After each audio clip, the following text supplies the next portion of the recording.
Back. Thank you. Mr. Boris, how much is the total DHS budget, did you say? In your testimony, you gave a multi-billion-dollar figure. I was referring to the... Well, what's your total? What do you spend in DHS? The gross amount. The gross amount is just under $60 billion. $60 billion. Okay. Here's one of the categories of DHS, just your management, your top bureaucracy. You spend $324 million under the category of Office of Chief Information Officer. Is that correct? That appears. A third of $1 billion for information office. Is that an area, Mr. Edwards, that might be a candidate for some cost savings? Is that absolutely essential for the process of DHS, Mr. Edwards? Well, DHS spends about $6 billion in IT systems and infrastructure. This is the again, Office of Chief Information Officer. Yeah. If it is something it might be a candidate. Sure. Okay, just my point. Let me drill down a little bit to TSA. First, the Secretary said, this is 4th of March, we're going to see lines 150% 150 to 200% as long as we see, and this is at TSA screening points. Are you aware of that, Mr. Boris? Yes, I am.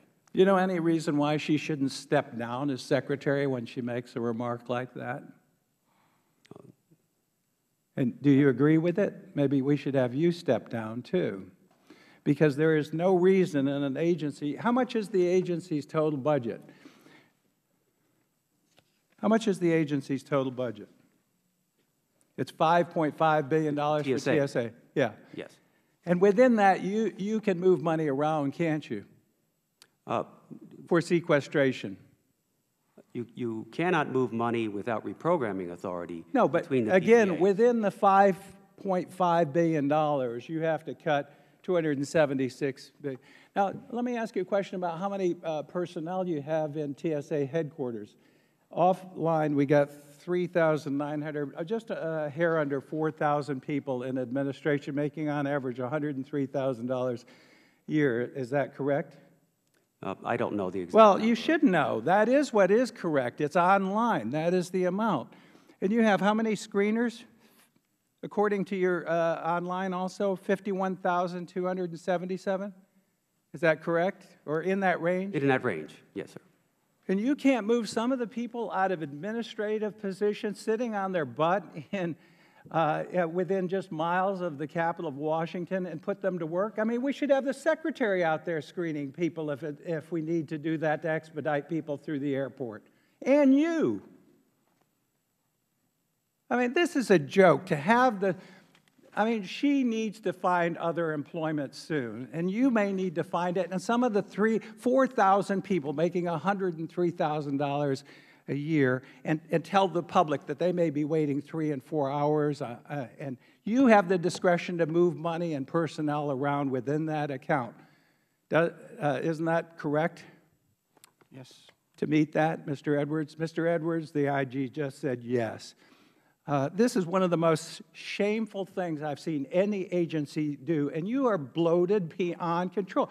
You have almost 66,000 people. You have 10,000 administrative people out in the field. Do you know the percentage of people in the headquarters that are supervisory level? It's on, you ought to look at this information. It's nearly 27. It's 26.8%. And some of those positions can't be sequestered, Mr. Boris?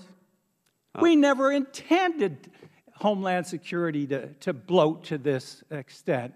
I was one of the authors of TSA. I can tell you that was never Congress's intent. We never intended Homeland Security to grow to an agency that's totally out of control. This is an outrage to the American people. I'm offended by the Secretary of Homeland Security to tell us and the American people that they're going to be subject to her form of torture to try to make sequestration look like it can't be handled, that we can't make these cuts and reductions from administrative overhead from management, 10,000 people out in the field. How many airports are there where there's TSA presence, Mr. Boris, in the United States? It's about 470. 457, yeah. And 30 airports have 70% of the traffic, right? So you have airports like with private screening like Rochester, New York, Kansas City, Kansas, with 15 to 18 TSA administrative personnel that you don't need. You can get rid of some of these people. You can get rid of some of the people and get them out of the offices across the Potomac and around Washington and get them to work. And 51,000 screeners. Congress even put a cap of 40,000 screeners at one time. We started with 16,500. What are you doing? It's outrageous. Thank you, I yield back gentlemen. the balance of my time.